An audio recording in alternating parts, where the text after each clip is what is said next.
This product's price does change often. Be sure and check out the link down below in the description to see what kind of price you can get for it. Hey guys, Tyler here, and in today's video, we're taking a look at this GHome smart plug. Now in this video, we're gonna talk a little bit about this smart plug and help you know what you can expect when you get it.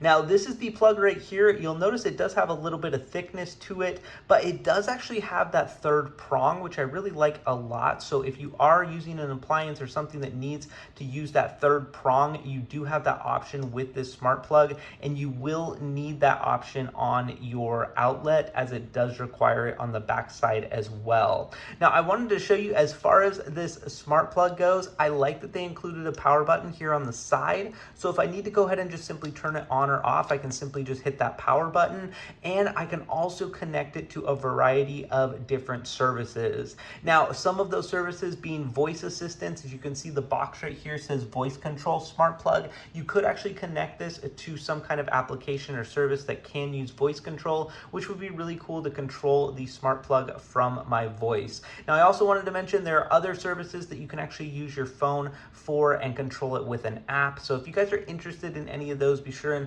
look at the instructions and directions to figure out how to do that. But I've been really impressed. I think this is a great little smart plug. I like that it's nice and compact and has a power button on the side, and for that reason I would highly recommend it. Now make sure and check out the link down below in the description to get your hands on this product. Thanks so much for watching, and have a great day.